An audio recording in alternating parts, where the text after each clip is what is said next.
Welcome back to War Thunder and welcome aboard a Japanese plane. And that might be a big surprise when we come to the topic of today's video. And that is how to earn silver lines without premium. Now, I still have a premium account, so the end battle result obviously is a bit different from a non-premium player. However, you get the feeling. Premium highly increases your silver line income because factors like repair costs, which I will talk about later on a little bit, stay the same while your income gets higher and higher. And a premium plane is always there. It always has the reward, and a premium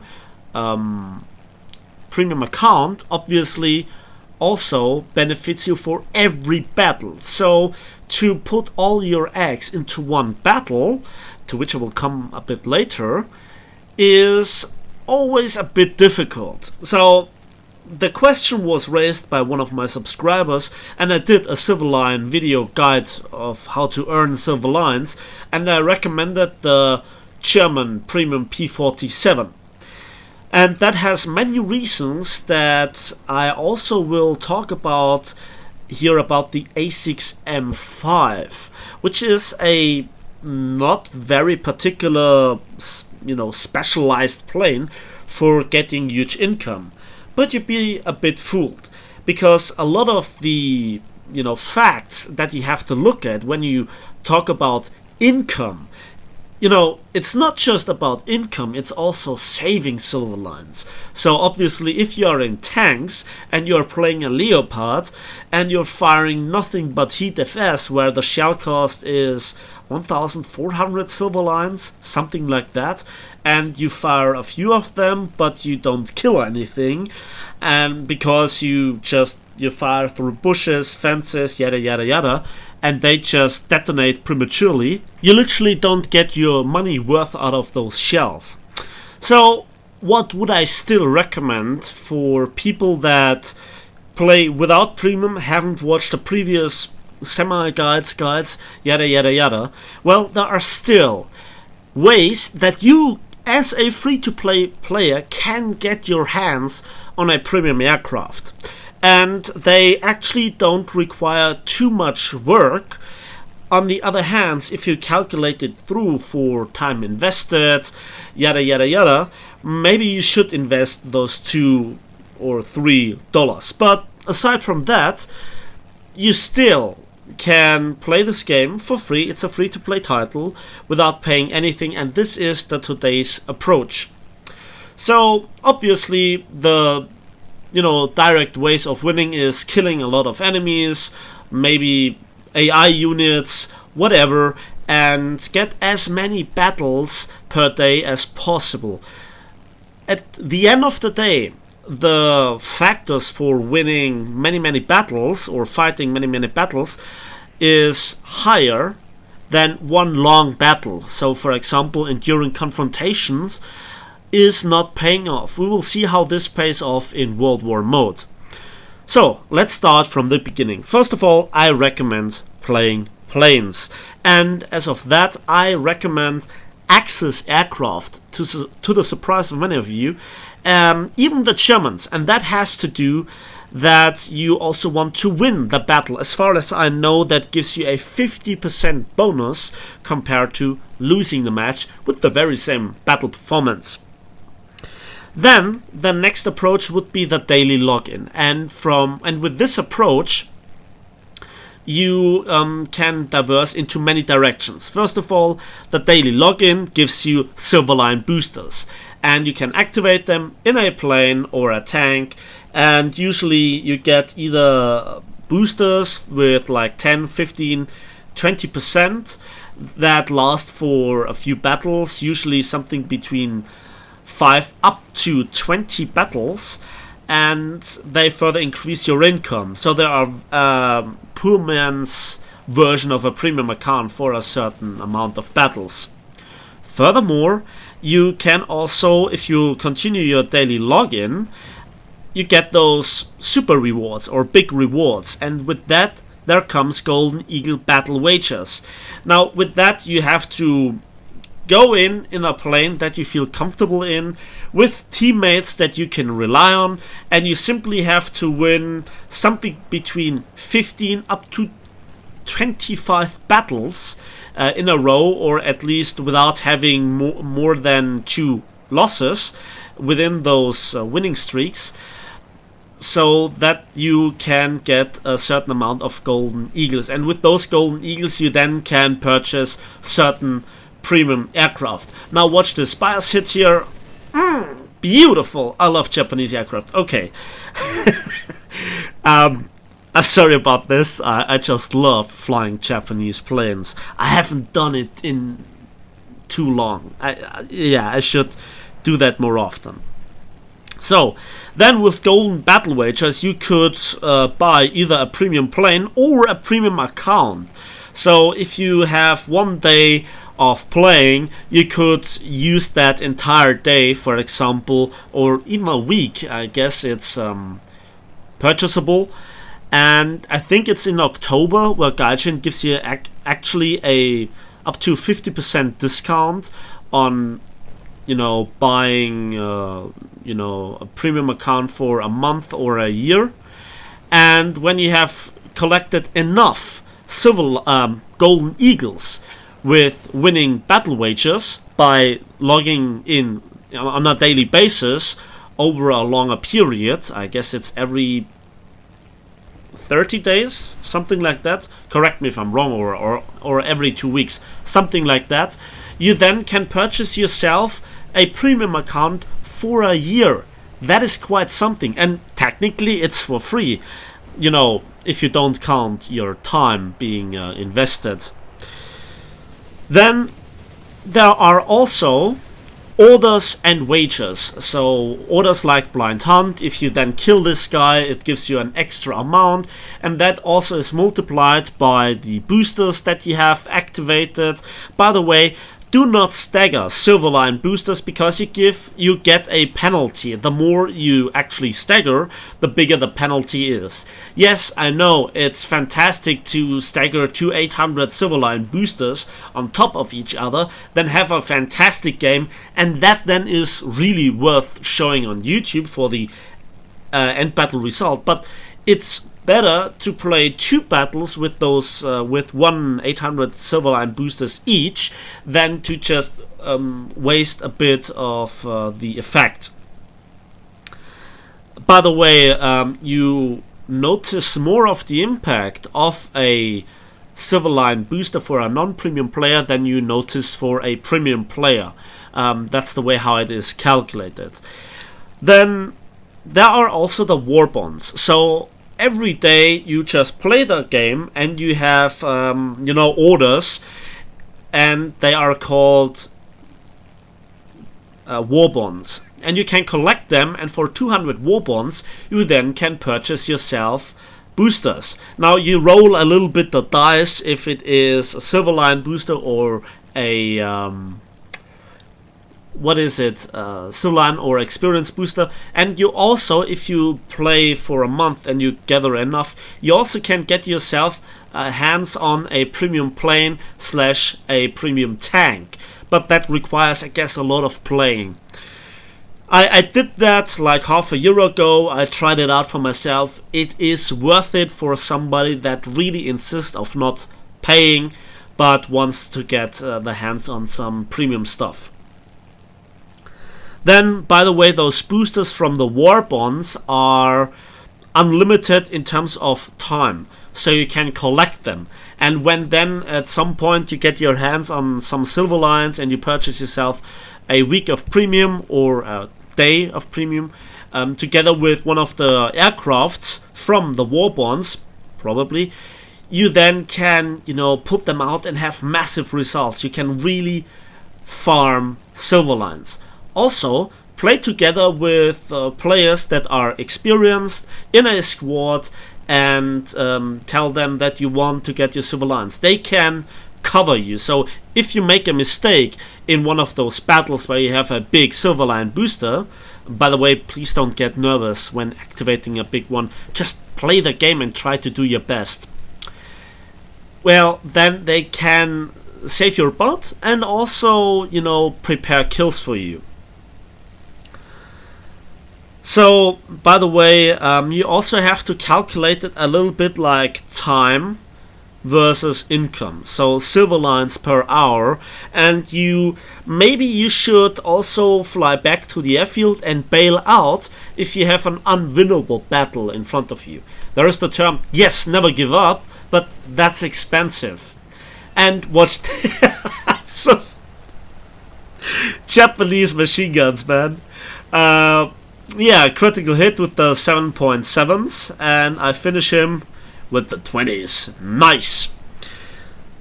And you can see the income is quite high. So, then there is the other one, the question. When I have too many golden eagles lying around, should I go for a talisman? Yes for RP, no for civil lines. A talisman just gives you more research points per battle, not more civil lines. Please keep that in mind. You just get a civil line bonus from premium vehicles. Then also there is the saving money aspect. Now I have mentioned certain aspects of that previously. First of all, when you are playing certain tanks, you should think about the shell costs. And when you talk about tanks that fire heat FS, it's rather expensive. And for example, other tanks have other stock shells that really perform good. For example, the Germans with their stock APHE, it's for free. Then there's also the hash on the Centurion Mark 10. It's for free. On the Leopard, it costs you, I guess, something between 300 and 400 civil lines per round. And you also have to take into account that the civil line income in tanks is much lower than for aircraft in general, per match, per average result. Then there are also the repair costs. Now I could recommend many more aircraft than this A6M5 if it wouldn't be for the repair costs. And you know, repair costs are something that you should always think about. Especially the Japanese tech tree is full of aircraft which are very expensive. The Ki-84s, repair costs 20,000, 23,000 civil lines. This is quite something. The R2Y2s, notoriously expensive, from 17,000 to 25,000 back to 21,000 civil lines. Yeah, even the Ki-83 costs you 18,000 silver lines. Other aircraft, like the Kika, cost you just 11,000, but they have not a very good overall battle performance, so you don't get the kills. You can't really reliable carry, if you know what I mean. Also the N1Ks, fantastic aircraft, but even they begin with 18,000, go down to 14,000, and end up with 16,000 civil lines fully upgraded as repair costs. Or even for the Americans, we have the B-29, fantastic bomber, really good payload, but it costs you 40,000 silver line, 40,000 to when you get shot down. Those are the maximum repair costs. For the Russians, let's have a look at the TU4. 45,000 silver lines. Well, it also improved in repair costs, didn't it? So here I am currently also, you know, in that time when you're flying around waiting for the last enemies because you can't climb up to 8,000 meters. Just harvest a few free kills with the machine guns, which is another aspect of this aircraft. You can harvest those AAAs or artillery emplacements. You even should recommend to go back to the airfield and load the AP belts to attack the light tanks. I guess one hit is enough to take them out, and they give a good amount of money. And when you look at the income per kill, it's 1100. So in the battle result, or within the battle screen. Yeah. Then also, maybe if you're the last man standing and you can't win, and you know you're up against the entire enemy team. Again, try to bail out, and that gives me another aspect.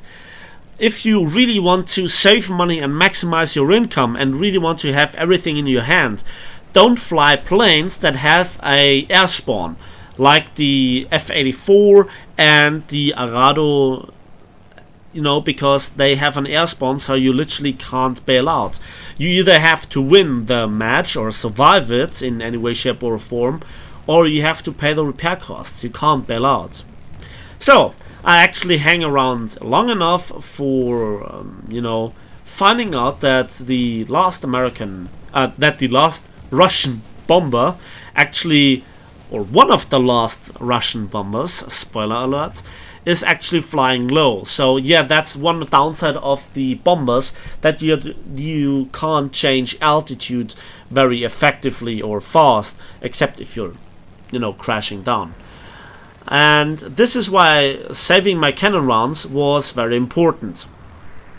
I'm down to 70 rounds.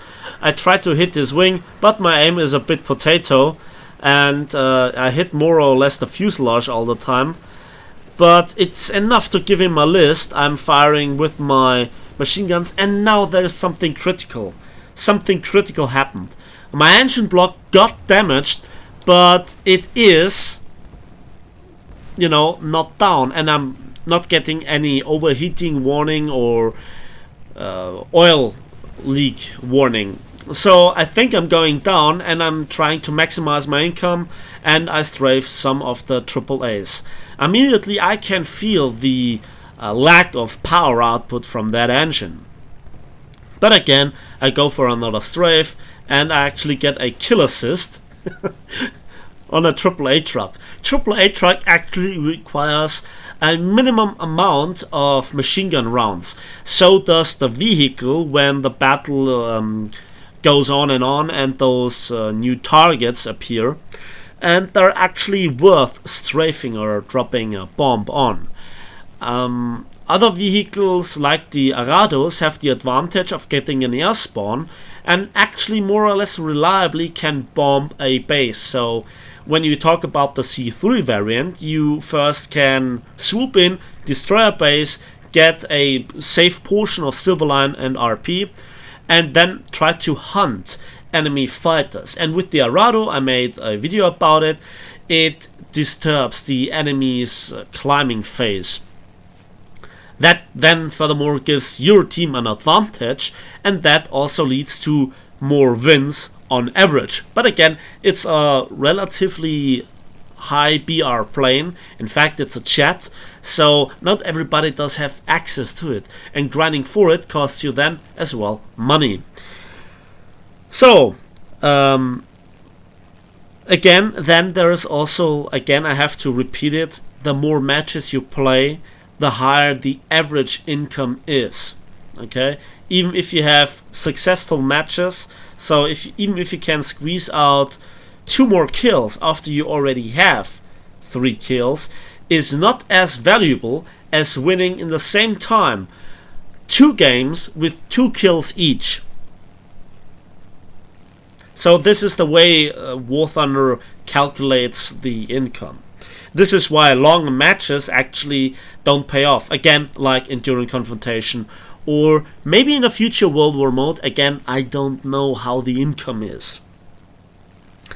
On average, the higher the plane in terms of battle rating, in terms of rank, the higher the Silverline booster is, plane for plane. I think the maximum is around about 615 for a non-premium aircraft with a, you know, premium account, of course. But what you're looking for is a high rank, so rank 4, with a low battle rating, so you actually go into a easier matchmaking. And this is again why I think that the German P-47 is such a good Silverline maker. Again, winning the battle gives you then also 50% more income, as far as I know.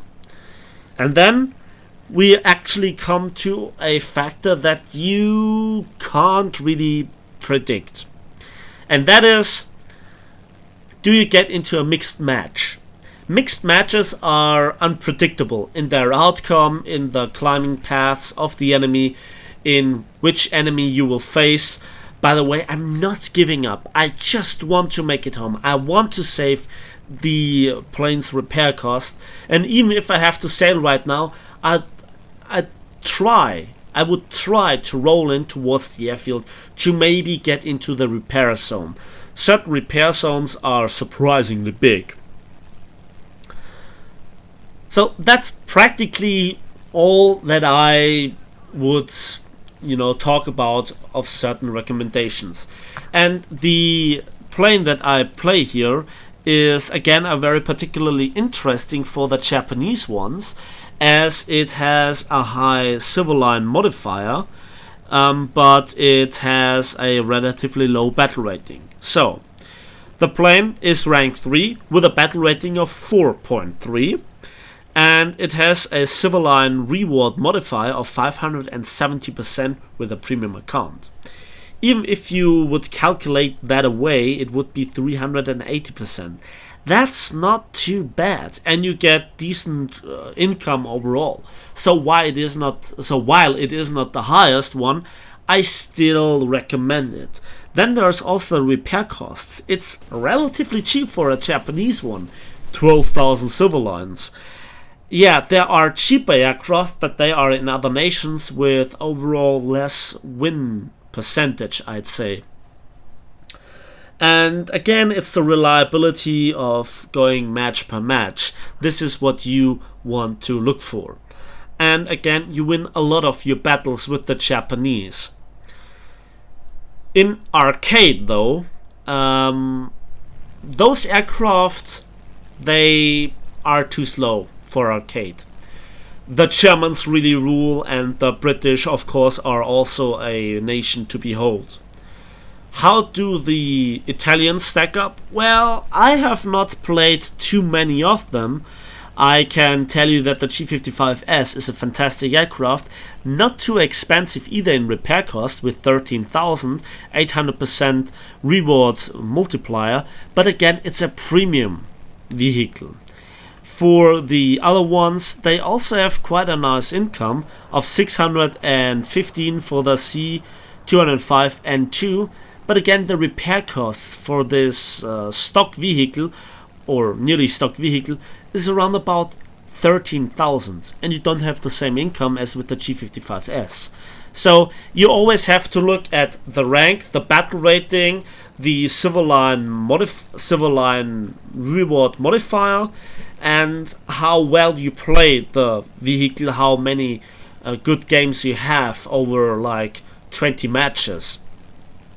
And if you really like to fly it and have maybe the best results in that.